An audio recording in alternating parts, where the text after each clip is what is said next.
안녕하십니까. 김어준의 뉴스공장에서 도시 이야기 진행하고 있는 김진애입니다. 오랜만입니다. 제가 주말 특근에 나오기는 꽤 오랜만이네요. 지난 수요일 이명박 전 대통령이 드디어 입을 여셨습니다. 국정원 특활비 수수 혐의로 집사라고 하는 김백준 전 청와대 총무기획관이 구속되자 입을 여신 거지요. 이렇게 말씀하셨습니다. 적폐청산이라는 이름으로 진행되고 있는 검찰 수사에 대해 국민들이 보수를 괴멸시키기 위한 정치 공작이자 노무현 전 대통령의 죽음에 대한 정치 보복이라고 보고 있다. 여러분들은 어떻게 생각하십니까? 이렇게 보고 계시는 분이 어떤 국민들이 어떻게 생각하실까요? 마치 전두환 전 대통령이 했던 골목 성명을 연상시키는 그런 기자회견이었는데요. 솔직히 저한테는 기억에 남는 거는 기침 소리입니다. 제일 먼저 기침 소리.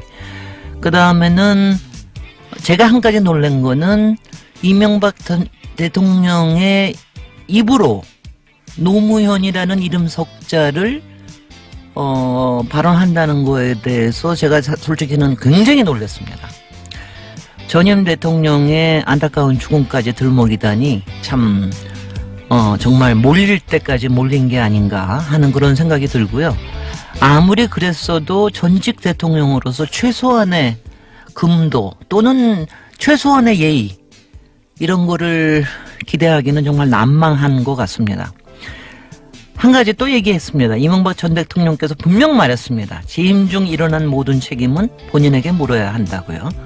책임지셔야 할 날이 멀지 않은 듯 싶습니다. 1월 20일 토요일 뉴스공장 주말 특근 지금부터 함께 하시죠.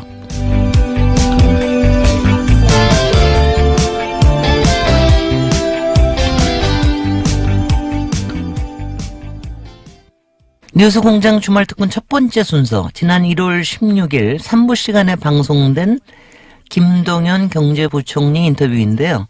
취임 후 사실상 첫 방송 인터뷰라고 합니다. 직접 들어보시죠.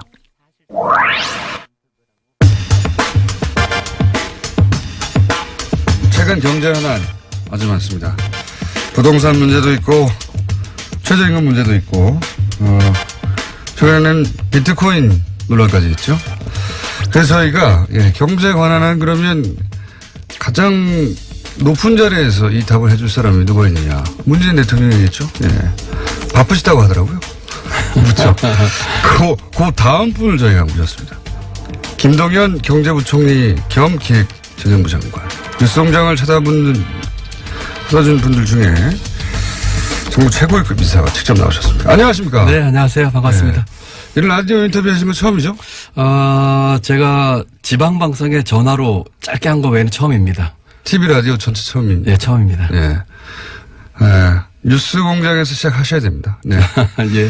직접 나오신 경우는 그러면 당연히 처음이겠네요. 그렇습니다. 네. 처음입니다. 저희가, 비트코인도 하도 난리여서 직접 모셔야 되겠다. 네. 예. 이 뉴스 공장 혹시 들으십니까? 예, 가끔 듣습니다. 예. 매일 들으셔야 됩니다. 매일 알겠습니다. 예. 가끔 들으시면 안 되고요. 더 자주 듣겠습니다. 네. 주의해 주시고요. 예. 지금 경제부총리 되시기 전에 아주대학교 총장도 하셨죠? 그렇습니다. 예. 총장 한 2년만 했습니다. 거기 어떻게 총장이 되셨습니까? 그 전에 쭉 관료셨잖아요. 제가 관료로 32년 넘게 근무를 하다가 네. 지난 정부 초대 국무조정실장 장관급으로 있었습니다. 네. 그러다가 제가 한 1년 정도를 아주 강하게 주장을 해서 제가 사의를 표하고 네. 스스로 이제 공직에서 물러나와서 사실은 이제 지방에서 이제 집거라고 할까요? 그러고 네. 있었는데 한 반년 정도 지나서 아주대학교에서 요청이 왔었습니다.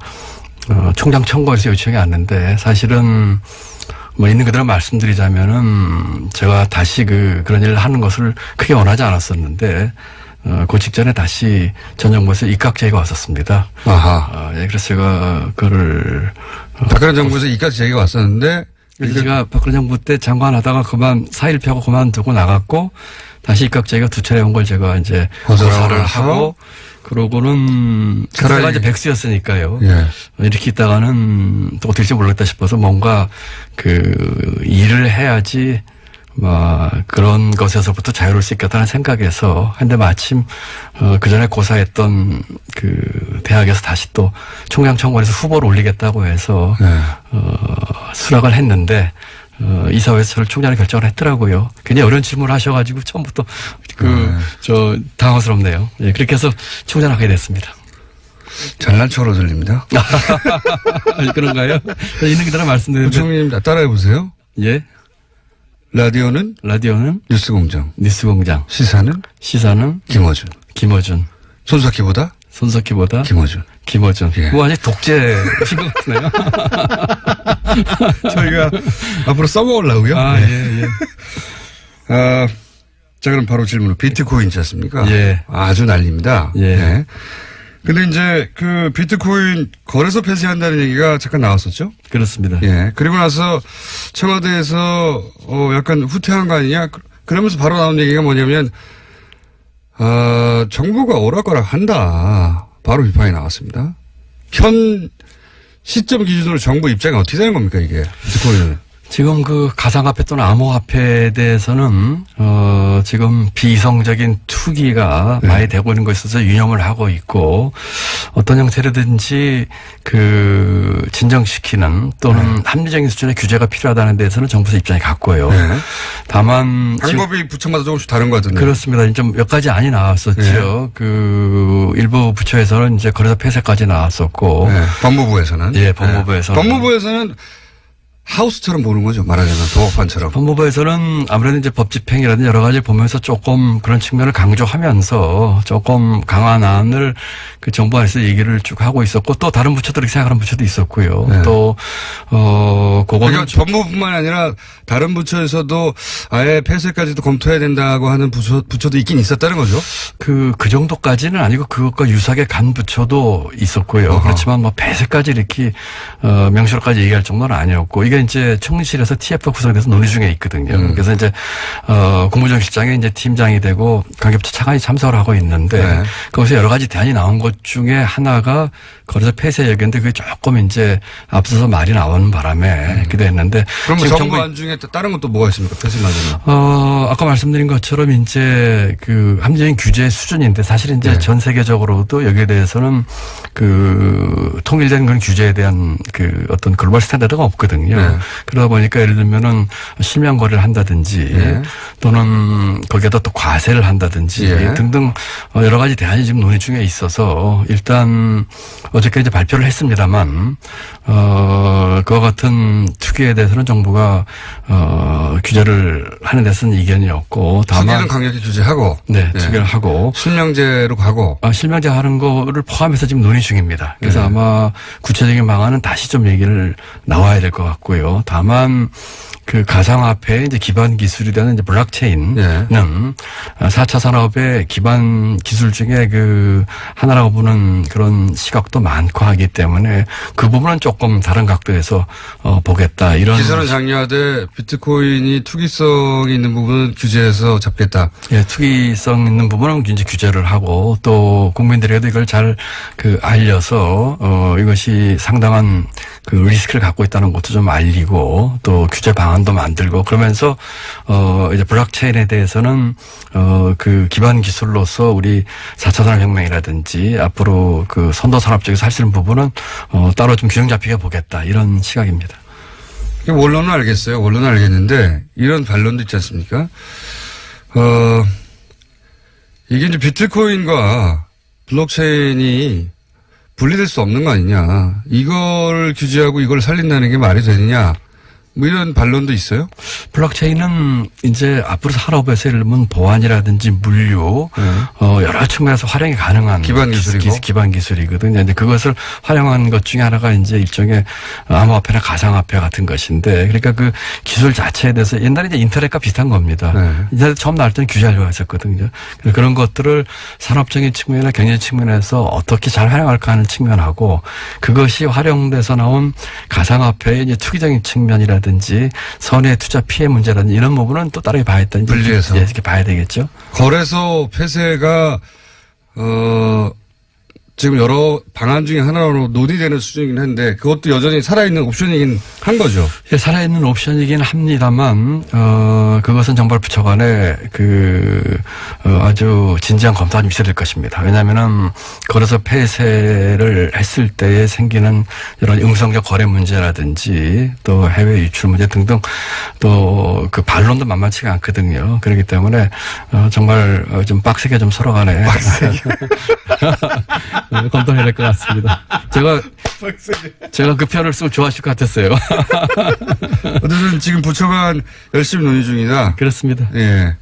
뭐 부처가 각 부처 입장별로 그 중점적으로 보는 게 다르니까. 견해가 다른 거는 당연합니다. 네. 다른데 어쨌든 그래서 폐쇄도 옵션으로 살아있는 것이고요. 예. 살아있는 것이고. 근데 이제 그게 가장 강한 조치라고 하면 그 이전에 다른 조치로 이걸 잡을 수 있겠는가 검토해보는 중이고. 그렇습니다. 예. 뭐 언제 나옵니까? 조속한 시일 내에 빨리 내야 될 것 같습니다. 부동산도 왜 1차, 2차, 3차 막 대안들이 있잖아요. 1차, 3차는 아니고, 이제, 저희가 부동산도 과거에 쫓아가면서 대책을 내는 거는 참, 현명하지 않은 방법이고요. 일희일비하지 않으면서 전체 판을 보면서 이렇게 해야 될 것이기 때문에, 성급하게 쫓아가기보다는 큰 판을 보면서 제대로 할 수 있는 그런 대책을 내놔야 되지 않겠습니까? 비트코인도 예를 들어서 요 안이 통하지 않으면 그 다음은 이 안이 한다. 이런 식의 플랜들이 짜지겠죠? 글쎄요. 그렇게 되기보다는. 한 번에 그냥 전반적인 것을 보면서 큰 틀에서 오래 갈 수 있는 그런 대책을 내놓는 것이 바람직하다 생각합니다. 정부 대책이 잘못돼서 가격이 오른다고 하는 주장도 있어요? 대책이 잘못되기보다는 이제 이번 같은 경우에 그래서 폐쇄이기 때문에 출렁이었었고 지금 다시 회복한 것으로 제가 보고를 받고 있는데, 정부로서는 대책이 잘못되기보다는 그런 것들을 분명하고 일관되게 메시지를 여러 가지 경제 문제도 마찬가지입니다만 주지 못한 점에 대해서는 꼭 이 건뿐만 아니라 다른 건에 있어서도 정말 유념을 해야 될 일이라고 생각을 합니다. 이번에 조금 그런 측면에서 일관되고 분명한 메시지를 주지 못한 것에 대해서는 제가 조금 송구스럽게 생각을 합니다. 메시지 관리가 일관되어야 한다는 말씀이신데 제가 이제 질문 드린 요지는 뭐냐면 비트코인 가격이 폭등하거나 폭락하면 그것은 정부의 책임이다 라고 하는 지적에 대해서는 어떤 입장을 가지고 계십니까? 그게 동의하기 어려운 부분도 있고 또 산에 들어서는 일부 동의하시는 부분도 있을 텐데 지금 비트코인은 아시는 것처럼 비이성적인 투기 부분도 분명히 있습니다. 그런 부분에 대해서는 저희가 사전적으로 거기에 대해서 충분한 좋은 대책을 만들지 못했고 나타난 현상이라는 측면에서는 저희가 반성할 점도 있다고 생각을 하지만 기본적으로 그 같은 투기는 또 개인의 어떤 자기 책임하에 사는 측면도 있거든요. 그렇기 때문에 같이 좀 균형 잡히게 봐야 될 것 같고 정부 입장에서는 조금 더 진지하면서도 좀 더 빨리 여기에 대해서 대책을 만들어서 많은 국민들이 좀 보고 이렇게 뭐라고 할까요? 거기에 따라서 이렇게 행동할 수 있는 그런 것을 조금 더 빨리 만들었었어야지 하는 생각을 해봅니다. 종합대책이 일찍 있었어야 하지만 투자는 결국 개인 책임이다. 이렇게 요약되는 겁니까? 그렇습니다. 예. 원래 이제 자기가 돈 잃고 나면 탓할 사람을 찾거든요. 네. 제일 먼저 눈에 띄는 게 정부이기 때문에. 네. 예. 앞으로 요 문제가 어떻게든 간에 잘못되면 무조건 정부 책임을 할 거예요.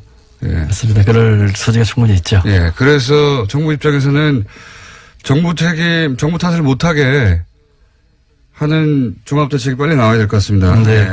빨리 나오는 것도 물론이고요. 그 다음에 지금 두 가지 말씀드리겠습니다. 하나는 이 부분이 완전히 그렇게 오래됐던 아주 새로운 이슈였었고요. 그런 측면에서 하나 좀 이해해 주시면 두 번째는 정부의 어떤 정책도 모든 사람이 만족하는 정책은 있을 수가 없습니다. 결국은 그렇죠. 어떤 정책에 의해서 예를 들어서 합리적인 규제를 한다고 하더라도 그 규제로 인해서 손해봤다거나 또는 마음에 안 드시면 반드시 있게 마련이고요. 부동산은 마찬가지고 최저임금은 마찬가지고 그렇기 때문에 최저임금으로 넘어갈까요 그럼? 예, 그렇게 좀 하시죠. 예. 최저임금 때문에 영세 자영업자들이 부담이 너무 커져가지고 이거 다 망하게 생겼다. 이런 얘기 엄청 많이 나옵니다 요즘. 네.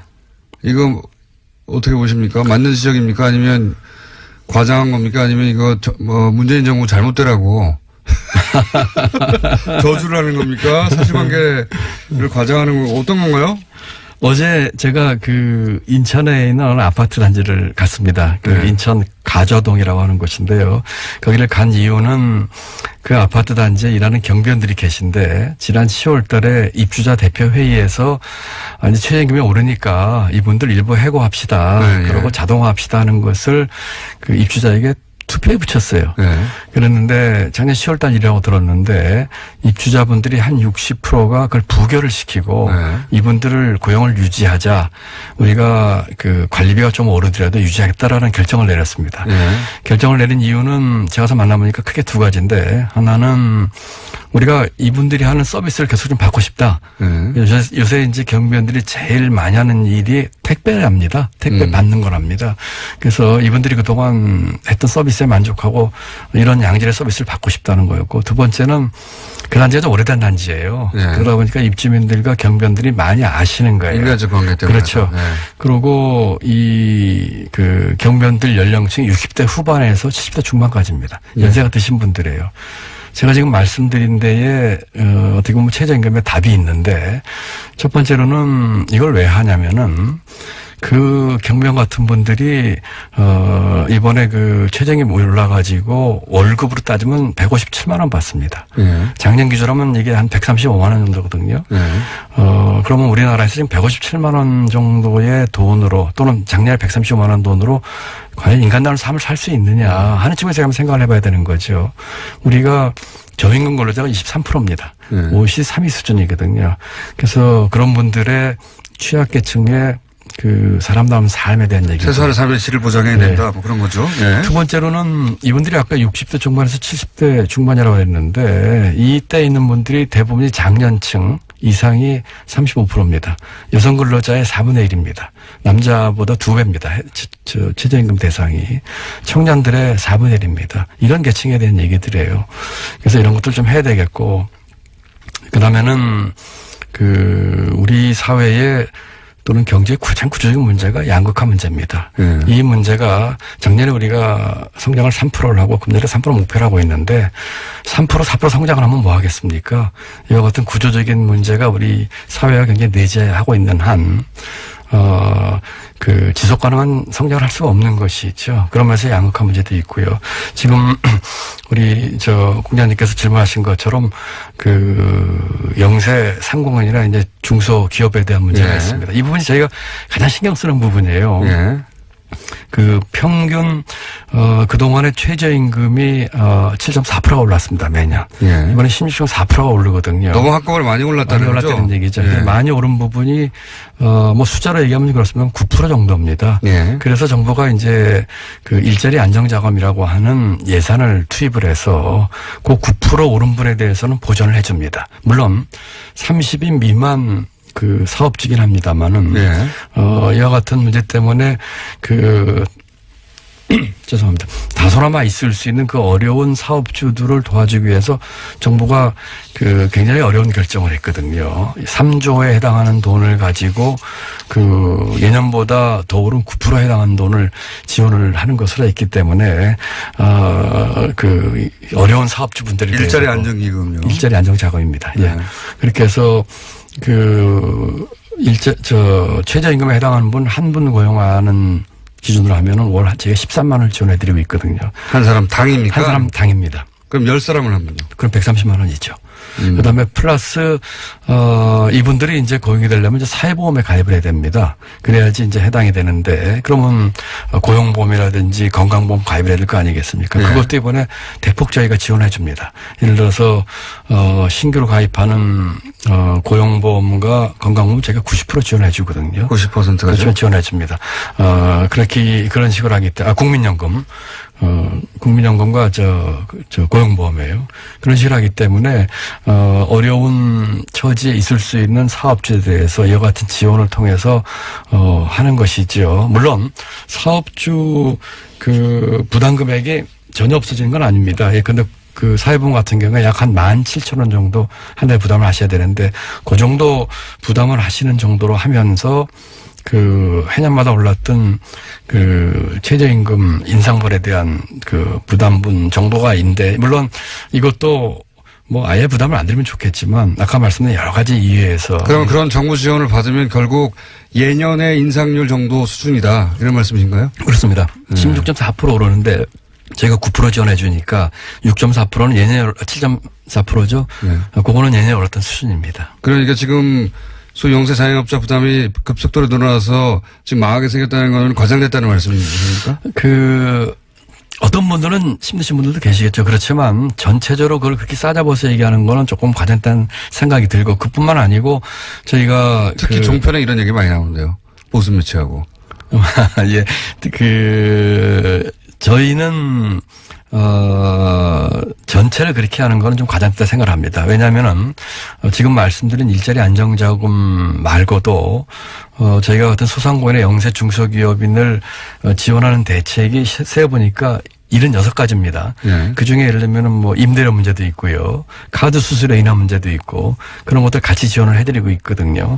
그래서 이와 같은 지원을, 그런 처지에 있는 사업주들께서 전부 다 신청해서 받으셔가지고, 그러면서 우리 최저임금 인상의 취지도 좀 충분히 이해를 하시면서 고용을 유지하고 또 더 사업 잘하셔서 가능하면 더 많은 분들 고용하시고 뭐 이렇게 해주셨으면 좋겠습니다. 그럼 이런 것도 있지 않습니까? 이렇게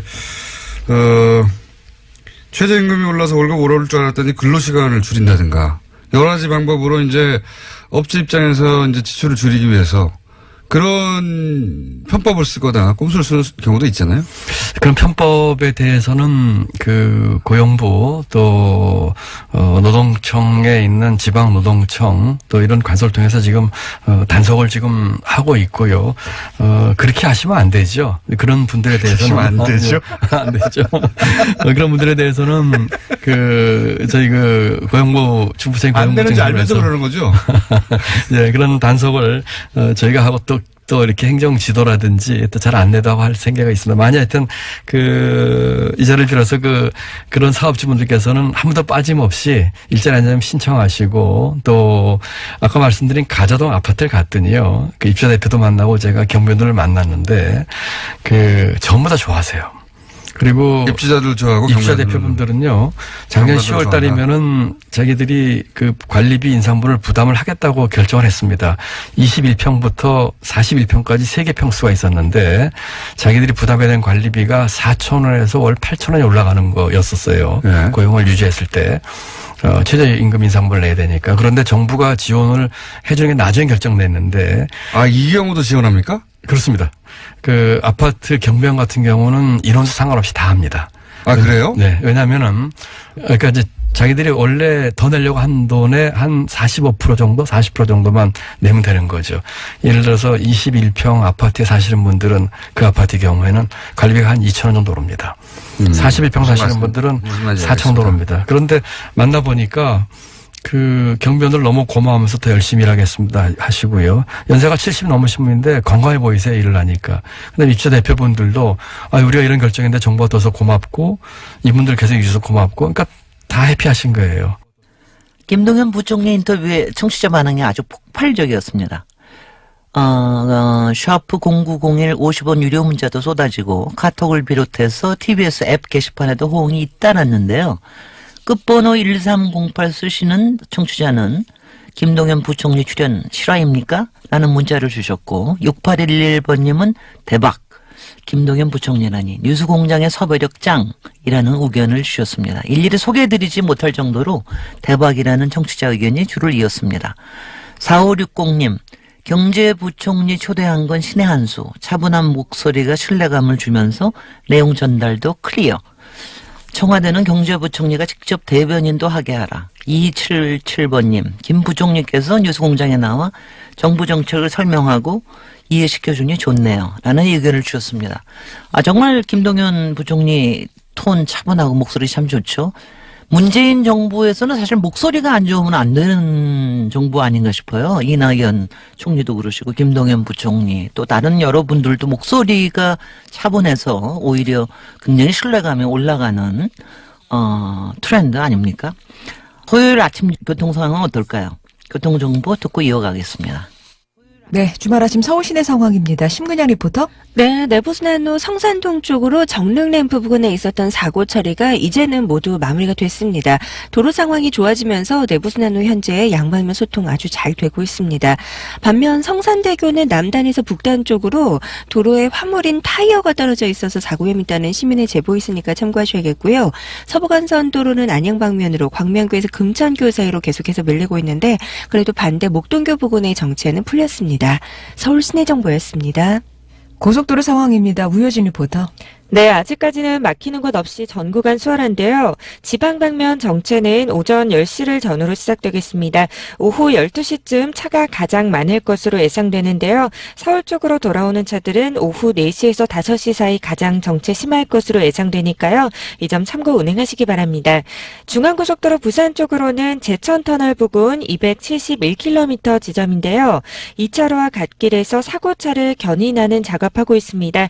이 부근 또 다른 사고로 이어지지 않도록 조심해서 지나시기 바랍니다. 지금까지 고속도로 정보였습니다. 김동연 부총리 인터뷰가 무려 40분 동안 진행됐습니다. 당초 예상 시간보다 20분 초과된 건데요. 그날 국무회의에 가시지 않고 그러면서 인터뷰를 계속하신 겁니다. 요새 뉴스공장의 힘을 자각하신 것 같습니다. 김동연 부총리 인터뷰 뒷부분 1월 16일 4부 방송 내용입니다. 다시 들어보시죠. 잘한 거 말고는 네, 부동산이요. 아, 부동산이요. 부동산 지금 부동산 파리 대책이 이제 한마디로 지금 많은 사람들 내놓으라는 거였잖아요. 세금 올라갈 테니까. 근데 그 양반들이 오히려 집을 팔지 않아서 집값이 올라가고 있다. 이런 지적이 있습니다. 그 원인 분석이 맞는지는 모르지만 어쨌든 강남 사구의 집값은 오르고 있어요. 둘 다 묶어서 얘기해 주십시오. 그 원인 분석에 대해서는 저는 이의를 제기하고 싶고요. 네. 일부 언론에서 그런 얘기를 하는데 정확한 사실에 근거해서 얘기를 하는 게 좋을 것 같습니다. 지난 4, 5년 동안에 그 최근 그 부동산 거래 그 기간, 약 12월이면 12월에 지난 4, 5년 동안의 거래 건수하고 작년 거래 건수를 보면 작년에 더 많습니다. 아, 그래요? 예, 그렇습니다. 그러니까 오히려 초과했습니다. 그렇기 때문에 물론 그 강남 4구에서 가격이 오르는 것을 보니까 또 뭐 정부가 단속하고 하니까 일부 중개업소에서 문을 닫는 일도 벌어지니까 이 거래가 안 되는 걸 생각하실지 모르지만 통계상으로는 더 많습니다. 그리고 지금 또 하나 재미있는 통계가 강남 4구에서 집값이 오르는데 6억 이상의 고가 아파트가 오르고 있습니다. 그럼 6억 미만의 이하의 그 중저가 아파트는 가격이 그렇게 오르고 그 정도로 오고 있지 않는. 어떻게 해석해야 됩니까? 글쎄요, 그거를 저희들이 이제 쭉 통계를 보면서 이제 분석을 하고 있는데, 투기적 수요가 몰리고 있는 가장 크다고 생각합니다. 왜냐하면은, 공급 물량도 늘었습니다. 강남을 비롯해서 수도권 전반적으로 공급 물량도 1% 늘었거든요. 그다음에 아까 말씀드린 것처럼, 거래량도 많지는 않지만 얘보다 늘어나는 것도 있고 하기 때문에 저희는 투기적 수요가 가장 큰 원인이라 생각을 하고 있습니다. 그러면 결국 보유세 문제가 나오지 않습니까? 보유세 도입해야 되는 거 아닙니까? 보유세 문제가 간단치가 않습니다. 저희도 여러 가지 검토를 하고 있는데. 보유세는 찬성률이 훨씬 높던데요. 찬성률이 훨씬 높죠. 네. 찬성률이 그런 높을 수밖에 없죠. 네. 그렇지만은. 그렇게 비싼 아파트 있는 분들이 적으니까요. 예. 나머지 분들은 찬성하는 거죠. 네. 아니, 그리고 그 보유세를 올리고자 하는 그런 측면에서 충분히 타당성이 있습니다. 예를 들어서. 근데 왜 고민하는 거죠? 왜 고민하면 이런 거죠. 뭐 간단히 말씀드리면은 예를 들어서 우리 보유세와 거래세를 보고 봤을 적에 보유세가 거래세에 상대적으로 다른 비해서 우리가 낮은 편입니다. 네. 그다음에 다주택을 가지고 있다든지 하는 분들은 과세 형평의 문제에 있어서 보유세를 좀 올리겠다는 측면에서 타당성이 있습니다. 그렇지 않습니까? 네. 네. 다만 부동산 가격 안정용으로 이 보유세를 쓰는 문제는 생각할 점이 많습니다. 왜 그렇습니까? 왜냐하면은 정부가 지금 강남 4구라든지 아파트 부동산 가격 안정에 있어서 원칙은 해당 지역에 맞춤형을 저희는 원하고 있거든요. 네. 보유세를 올리면 정부세가 다 올려야 됩니다. 그렇죠. 그렇다면은 보유세가 크게 두 가지가 있는데 네. 재산세가 있고 종부세가 있습니다. 네. 재산세 같은 경우는 전부 다 올리게 되면은 전국이 다 영향을 받습니다. 종부세로 합니다. 종부세로 하게 되더라도 그 일정한 기준 이상의 집들은 전부 해당이 되는 것이죠. 그렇죠. 지금 안 그래도 오늘도 어느 언론에서는 제가 나오면서 보니까 강남을 때렸는데 지방이 쓰랬다 이런 말이 나오는데 지금 저희가 관심을 갖고 모니터링하고 있는 그 일부 지역 외에 다른 지역까지 전부 다 그 대상이 됩니다. 그래서 이건 문제는 그 마음 같아서는 그래도 대부분은 그 대상은 결국은 뭐 강남 지역이나 그 정도 가격이면 강남 지역에 있는 아파트들이 그 대상이 되는 율이 훨씬 높죠. 네. 그렇지만 다른 지역의 아파트나 부동산도 대상이 되는 문제가 있습니다. 그리고 그 지역도 대상이 되면 안 됩니까? 그 지역 같은 경우는 예를 들면 지금 강남 4구나를 비롯한 일부 지금 부동산 과열이 아닌 지구들이 많이 있습니다. 네. 그런 지역까지 이제 해당되는 문제가 있기 때문에 부동산 과열 지역에 집중해서 하고 싶은데 다른 지역에도 영향을 준다. 그러니까 근데 부동산 보유세는 그 특정 일정한 가격 이상을 소유한 사람들한테 일괄적으로 다 적용돼도 되는 거 아닙니까? 지금 그렇게 돼 있죠. 네. 그렇게 돼 있으니까 그리고 예를 들어 가지고 정책 목표를 부동산 가격을 잡기 위한 정책 수단으로 이것이 얼만큼 작동할 것을 제가 면밀히 봐야 되거든요. 네. 그러니까 지금 말씀하신 것처럼 그 거래세의 관계라든지 다주택 소유자에 대한 과세형평 문제로 봐서는 긍정적으로 봐야 될 측면이 있고요. 조세 정책 측면에서 봐서는 부동산 가격이나 특정 지역을 타겟으로 하는 것으로는 이것이 어떤 효과가 있을까 면밀히 분석을 좀 해봐야 됩니다. 이게 혹시 뭐 보수 매체의 저항이라든가 그런 거랑 상관없습니다. 그런 건 상관없습니까? 상관없습니다. 예. 아니 연장된 시간 지나갔군요. 예. 지나갔습니까? 예, 뭐 국무회의 하셔야 된다고. 예, 국무회의가 오늘 대선 전에 했는데 조금 뭐 국무회의를 맨날 하는 거 아닙니까? 맨날은 아니고 매주 하는데 조금 더 하시죠. 매주 하는 거고 처음 나오셨는데. 사실은 뭐 제가 국민들하고 직접 소통을 하고 맞습니다. 예, 그리고 아니 대통령도 직접 소통하는 마당에. 예, 그렇습니다. 그래서 아주 진솔하게 그 많은 부분들이 그 국민들께 잘 전달이 안 된 부분이 많이 있어요. 그걸 제가 직접 말씀드리고 싶어서 그렇게 했었거든요. 맞습니다. 그러니까 뭔가 오해를 받거나 잘못 전달됐으면 직접 나와주셔야 됩니다. 그래서 제가 시간이 바쁘면 좀 더 하시죠. 뭐 그런 면에서 모처럼 또 다음에 또 받아주신다면 제가 또 나오겠습니다. 모처럼이 아니라 처음 나오시는군요. 마지막으로 요것만 여쭤보고 보내드릴게요. 석방시켜드리겠습니다. 지금 제가 감옥에 갇혀 있습니까? 네, 기재부가 다스의 예. 3대 주주 아닙니까? 예. 기재부가 사실 하고자만 했으면 이전 정부에서도 실소유주 밝혀낼 수 있었지 않습니까? 기재부가 이제 그 상속세 때문에 물납을 다수 주식을 받아서 지금 19.9%인가요를 지금 예, 3대 주주 소유를 저희는 3% 가지려고 이렇게 노력하고 있는데 이미 19% 가지고 있잖아요. 지금 뭐 프란더스계에서 네. 3% 하는 전 문제 없으시잖아요. 네. 뭐 그렇게 이 기업의 투명성을 위해서 하는 그런 민간 활동을 충분히 이해를 하고요. 제 말은 기재부가 할 일을 안 했지 않냐? 아니 기재부에서는요. 네. 그 상속세를 물납을 받아서 그 주식 가치가 그 영향을 미치는 주주로서의 그 모니터링 하는 거는 했다고 생각을 하고요. 다만 이것이 이제 실제 소유자가 누구냐 하는 문제는 지금 이제 검찰에서 지금 수사 중에 있기 때문에. 그럼 이건 어떻습니까? 그 물납으로 받을 수는 있는데 비상장 주식을 다른 주식, 그러니까 상장 주식도 분명히 소유하고 있었고, 예, 이 상속세를 낼 주체가. 게다가 뭐 회원권이라든가 황금성 훨씬 황금할 수 있는 요건이 강한 그런 다른 부동산이라든가 할 수 있는데 그거 안 하고 비상장 물납으로 받았다. 그거는 좀 오해건 오해십니다. 지금 저희가 국세를 받는데 이제 현금이 있으면 받겠죠. 상속세를. 현금. 예, 그 다음에가 국공채입니다. 예. 두 번째가. 세 번째가 상장된 주식입니다. 상장된 주식을 소유하고 있었다고 하더라고요. 상장된 주식을 규제가 있는 상장 주식 제가 했는데 제가 알기로는 그것까지는 모르겠으나 아마 그러진 않았을 겁니다. 그다음에 그랬다고 하던데요. 그러지 않았을 겁니다. 왜냐면은 기재부라고 변호해 주시는 거 아닙니다. 네. 제가 뭐 그 변화를 생각하고 만약에 제가 잘못했다면 밝혀내야죠.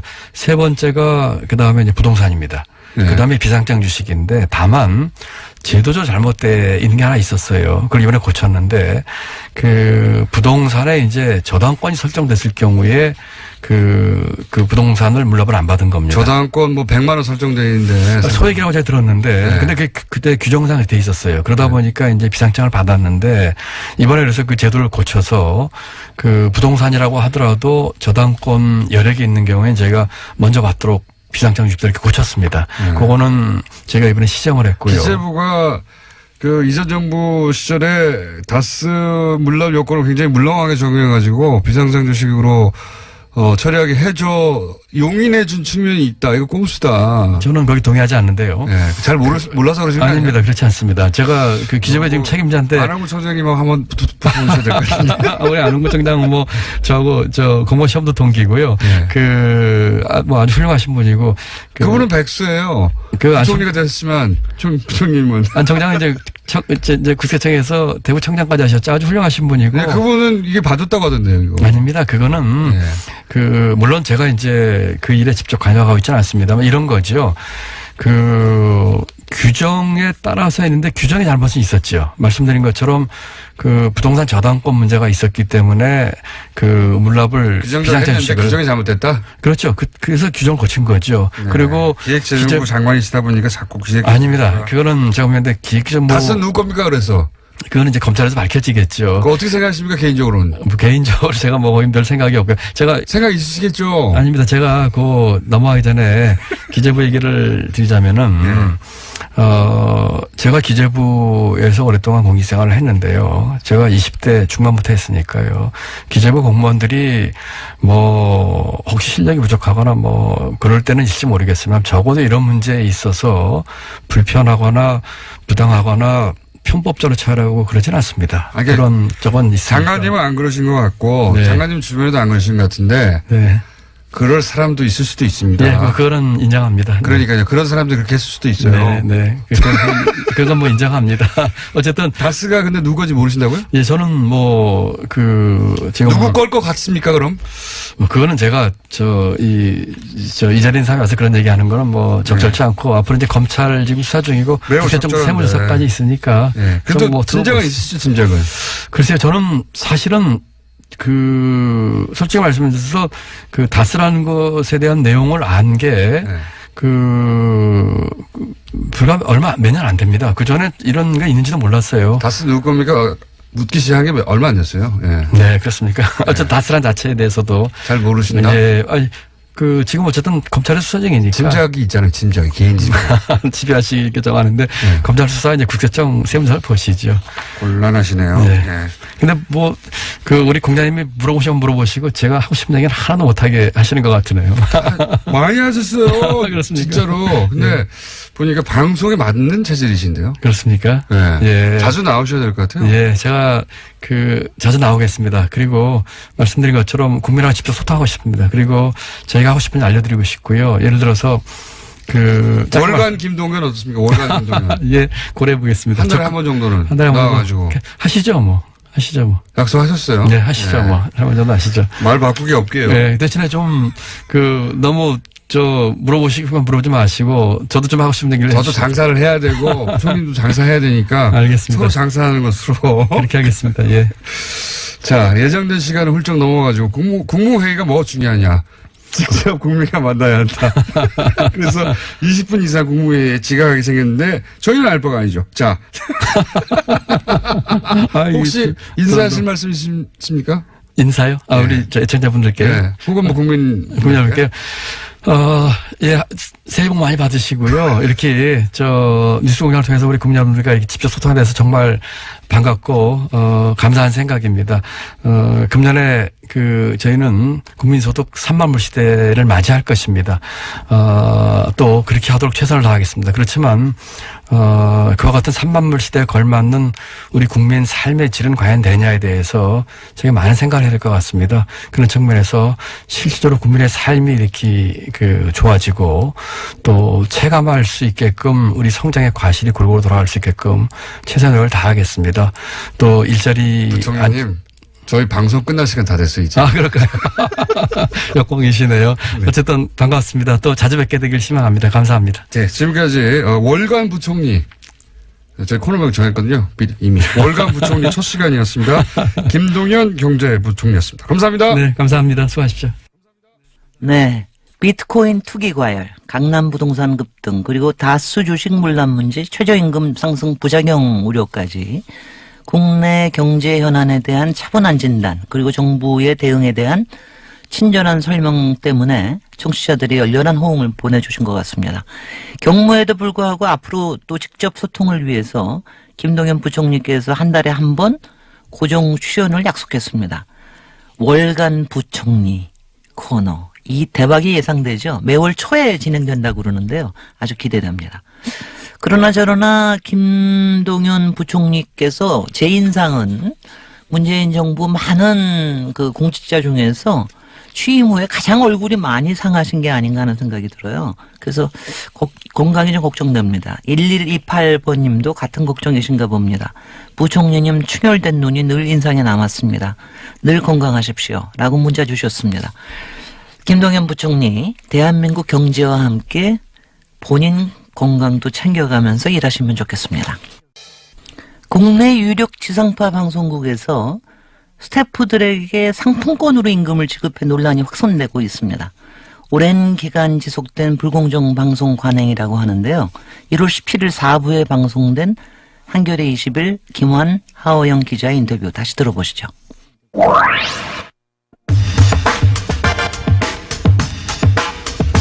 어제 시간이 2분밖에 안 남아가지고 단 2분 인터뷰로 상품권 페이를 실검 2위에 올렸던 한겨레 20일 김환 기자 있죠. 그리고 또 저희 고정 패널을 하다가 밉상이 된 이후에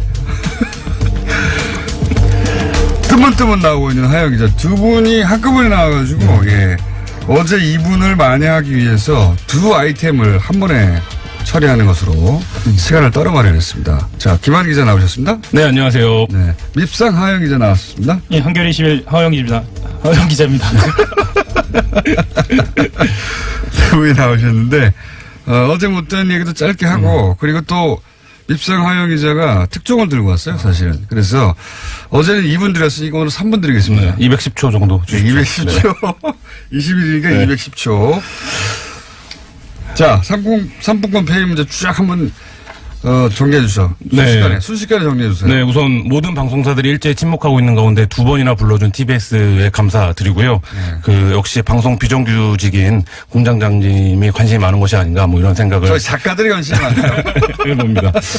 이 상품권 페이 문제는 지상파 방송과 CJEN, 그러니까 우리 주요 방송사들에서 제작비를 외주 제작사의 스태프들에게 주면서 인건비로 주어야 할 금액을, 그러니까 현행 근로기준법 상에는 인건비가 현금으로 정기적으로 주도록 이제 법으로 규정이 되어 있는데요. 지상파만 그렇습니까? 아니면 지상파 외 종편들도 이러고 있나요? 종편들도 그런데 저희가 이제 지금 광범위하게 제보는 종편들도 뭐 물론 당연히 그런다는 제보들이 있고요. 그러니까 방송사들의 뭐랄까요, 오래된 관행 혹은 내지는 나쁜 습관 혹은 뭐 나쁜 처리 방식이 운영이 있는데. 그들은 이제 관행이라고 부르는데 일단 위법적인 요소들이 있는 형태로 해서 제작비 협찬으로 들어오는 상품권으로 페이를 주는 사례를 저희가 이제 고발을 했고요.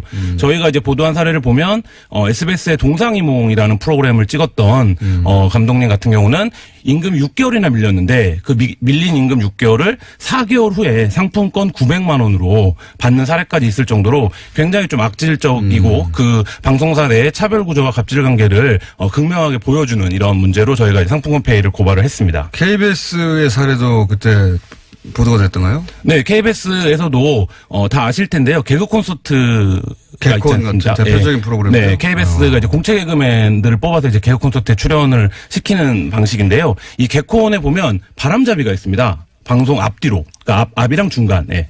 그러니까 지금 방송에 안 나오지만 현장에 가면 그러니까 방청객들을 웃기고 현장 분위기를 호응을 끌어내는 게 굉장히 중요하기 때문에. 네, 그 바람잡이들의 임금을 상품권으로 준 거나 혹은 주지 않거나 아예 뭐 이런 일들이 있었고요. 그다음에 조금 정정하자면 그 개그 콘서트 같은 경우 관행적으로 출연하는 사람이 그 코너를 진행하기 때문에, 그러니까 네. 앞이나 뒤에 이 바람 잡는다라는 그런 대목을 진행하기 때문에 주지 않는 게 관행이고요. 대신에 이 바람을 잡는 이 중간 MC, 사전 MC를 다른 예능에서 씁니다. 예를 들면 일대백이라든가 공개 녹화 공개 프로그램. 녹화 프로그램에서 쓰고는 이제 상품권을 지급하는 경우가 많아서요. 그렇게 그렇군요. 저는 그 SBS에도 이제 웃음을 찾는 사람들이라는 지금은 종방된 공개 녹화 형태의 코미디 프로그램이 있었는데 이 프로그램에서도 이제 개그맨들이 바람을 잡으면 상품권을 이제 앞바람은 2장, 그다음에 중간에 잡으면 뭐 1장 이런 식으로 해서 이제 상품권으로 페이를 지급하는 사례들을 확인을 했습니다. 종편은요? 종편은 뭐 돈을 떼먹었다라는 제보가 더 많을 정도로 아예 예. 상품권이라도 예. 주지 그게 아니라 아예 떼먹었다는 떼먹었다 뭐 예. 6개월 촬영했는데 뭐 돈 못 받았다 이런 제보들도 있었는데 종편들은 아직까지 사회적인 측면에서 이제 지상파 방송이 중요한 역할들을 담당하고 있기 때문에 지상파 방송을 우선 이제 얘기를 취재를 해서 하시고 고발을 했습니다. 종편은 아예 떼먹은 케이스들이 많이 그러니까 이제 그 방송사가 이게 영화도 마찬가지인데 사실 그렇죠. 영화 같은 경우는 노조가 각 직역별로 생겨가지고 좀 많이 좋아졌습니다. 예전에는 영화는 이 대단했죠. 네, 사례를 보면 뭐 1년 일했는데 뭐 100만 원 받았다는 사람들도 있고. 영화 같은 경우에는 지금 이제 지적해 주신 대로 그 표준계약서가 도입이 됐습니다. 몇 년 전에. 그래서 네. 그 표준계약서가 도입된 이후에는 그 임금 문제라든지 노동 환경이 많이 개선이 됐는데 방송은 뭐 아직 계약서도 안 쓰고 일하는 것이 더 많을 정도로 그 산업 규모나 우리가 이제 흔히 접하는 빈도에 비해서는 굉장히 산업 체계가 안 잡혀 있는 이런 상태입니다. 알겠습니다. 이것은 노동부 장관이 실태 조사를 해서 예, 조치를 해야 될 사안 같고 어제 저희가 상품권 페이 기사를 사실은 오래 준비해서 나왔는데 너무 짧게 해가지고 이제 1+1으로 한번 더 다뤘습니다. 네. 오늘도 상품권페이 기사를 검색하시면 고용노동부 장관의 최신 입장을 검색해 보실 수 있습니다. 김한하영 기자였습니다. 감사합니다. 네, 감사합니다. 안녕. 상품권 페이 관행 때문에 고생하는 분들이 많지 않은가 하는 생각이 듭니다. 아직 이 뉴스가 사실은 교통방송에서 이거 다루는 것도 녹록치 않았다고 합니다. 한겨레 21의 두 기자와 뉴스공장 제작진이 애를 참 많이 썼다는 후문입니다. 임금을 상품권으로 지급하는 문제뿐만이 아니라 한국 방송계에는 모순투성이입니다. 청산해야 될 잘못된 관행이 하나둘이 아닌 겁니다. 프리랜서, 파견직, 계약직, 도급직, 인턴직 싸게 쓰고 쉽게 자르는 방송계 비정규직 문제도 그렇습니다. 방송국을 비정규직 백화점이라고 하는 이유입니다. 그래서 지난 연말 방송작가 노조도 출범했고 최근에는 다른 방송계 비정규직 조종사자들도 노조 결성하는 움직임이 있다고 합니다. 의뢰 반란과 의식 있는 행동 격하게 응원합니다. 힘내십시오. 이어서 토요일 아침 교통 상황 알아보겠습니다. 요즘 젊은이들 유행어에 이런 말이 있죠. 뭐래? 저도 처음 이런 말 들었을 때 이게 뭔가 그랬는데 요새 그 여러 가지 움직임, 정치적인 움직임이나 남북 대화, 그 남북 평화에 관련돼서 움직이는 이런 것에 대해서 자유한국당의 주요 당직자들이 이런 쏟아내는 발언을 보면 정말 이 말 떠오릅니다.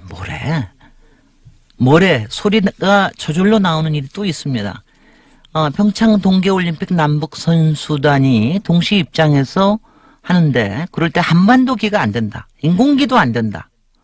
이런 말을 하시는 다른 또 야권 지도자도 계십니다. 이게 국민들께서요, 다 그럴 거예요. 그럼 뭐라는 거야 도대체. 그럼 뭐 들고 나오라는 거야. 태극기 들고 나오라는 거야. 뭐야. 뭐래. 이런 말 좀 국민들이 안 했으면 좋겠습니다. 이분들 진짜 본심이 북측 선수단의 올림픽 참가를 반대하는 걸까요? 남북 해빙과 남북 화해 그리고 세계 평화 분위기가 마땅치 않은 걸까요? 이래 더 이상 국민들로부터 뭐래? 소리 들으면서 대통령 되기는 쉽지 않다는 사실 꼭 전해드리고 싶습니다.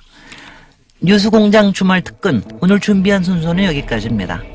저는 또 돌아오겠습니다. 안녕.